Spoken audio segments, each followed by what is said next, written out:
Hello everybody. So today's education video, what we're going to be talking about is back pain, because chances are this is something that either you yourself are dealing with, or at least you know someone, work with someone, have someone in your family that might have chronic to pretty bad back pain or just pain in the body.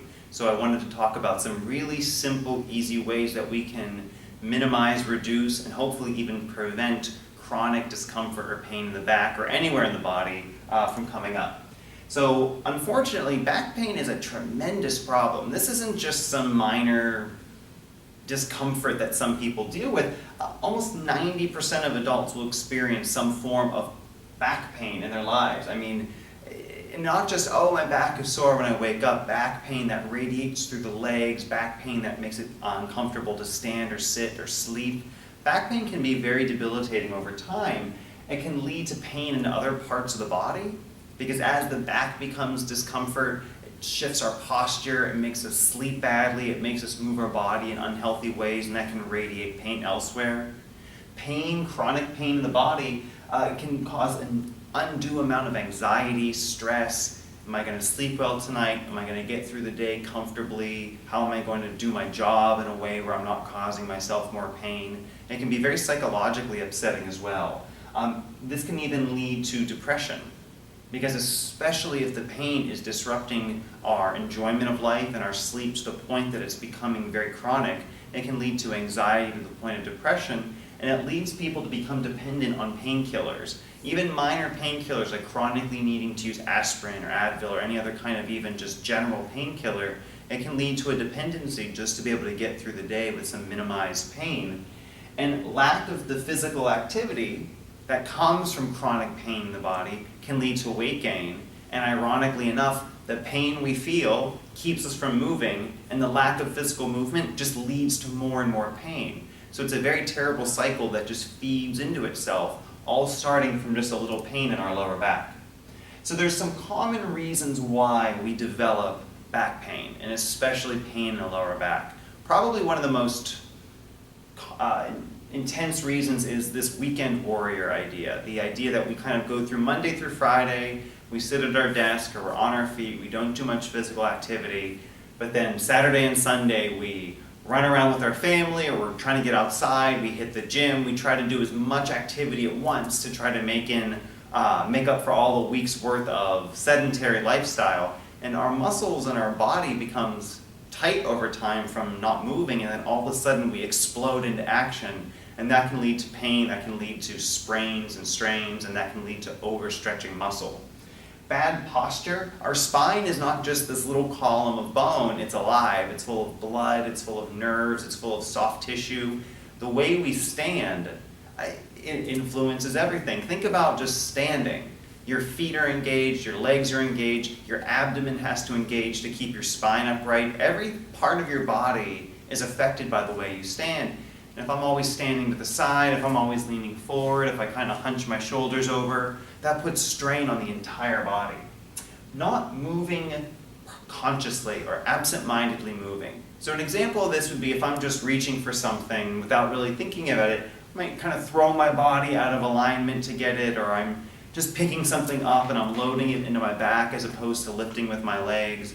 Just moving throughout the day, we have 1,000 thoughts going through our head and we don't realize we're about to slip or trip on something in the hallway. So not being aware of how we move in our environment can also lead to either worse posture or actual injury. And then probably most profound of all is just sitting. Sitting, sitting, sitting. If you have read anything coming in the New York Times or any health information recently, so many articles and studies and research projects are being done on the danger of sitting, to the point that a lot of people are calling sitting the new smoking, for how bad chronic sitting, chronic inactivity is for the heart. So just sitting all day, not getting up and moving, can lead to a tremendous amount of pain and discomfort in the body. So the first way to try to start to either alleviate pain or prevent it from happening in the first place is just to start getting the body in motion. There is no special technique, no special exercise, no special form of activity you have to go through, just moving. In fact, one of the experts at the Mayo Clinic who does a lot of research on this idea of just sitting all day says that even if you get up for a minute and just move or stretch or even just to stand for a minute before you go back into your seat, alleviates not only a lot of the pain, but the chronic illness that can also result from a sedentary lifestyle. So whether it's walking, jogging, stretching, yoga, tai chi, qigong, calisthenics, dancing, gardening, cooking, even when we cook, think about when you cook as opposed to going out to a restaurant. When you cook, you have to stand, wash, chop, stir, plate out, sit, stand up, clean up your dishes. It keeps the body in motion. So a rule of thumb that you can go with is try not to let yourself be sitting or static for more than an hour. So whether you have a little timer at your desk or even a little token that you can put somewhere to remind you, every 45 minutes to an hour, just get up. Even if all you do is get up, walk around your desk and sit back down again. It at least keeps the body moving. And I keep using the word moving because I think the word movement or moving is a little more friendly than exercise. We have a tendency to get turned off by the idea of exercise. And so these are just some of my thoughts on the difference. Movement should be enjoyable, where when exercise is said, typically dreaded feelings or dreaded emotions tend to come up when people think of exercise.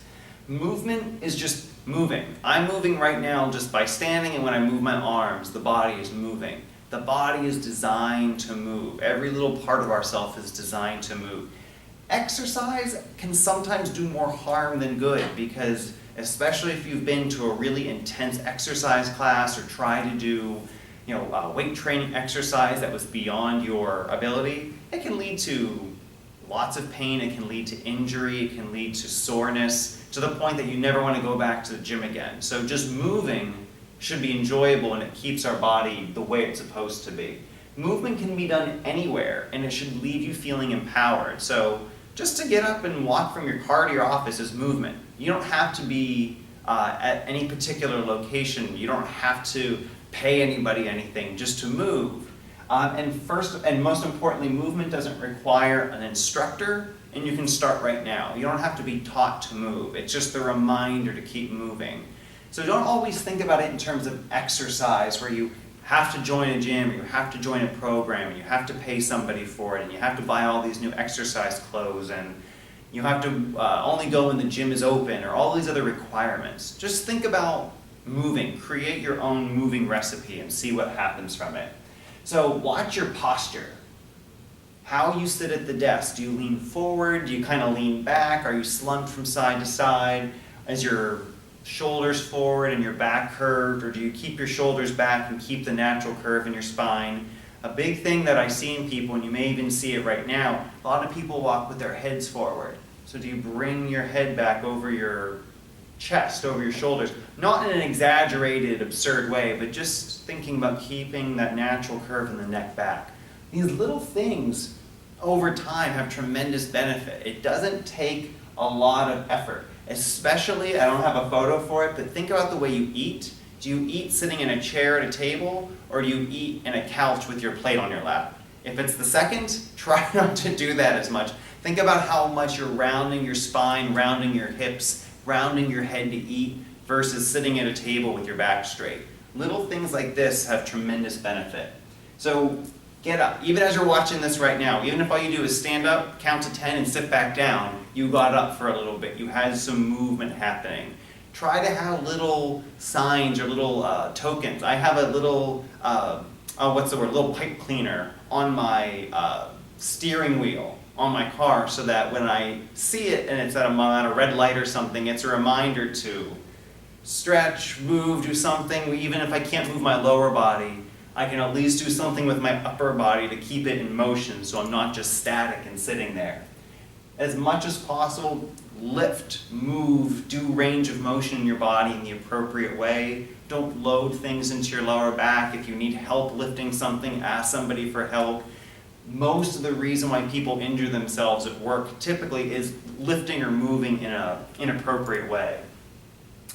Gentle stretching, it doesn't have to be yoga unless you love yoga, in which case that can be a great thing. But think back to middle school gym class. You're just touching your toes, stretching from side to side, rolling your neck a few times.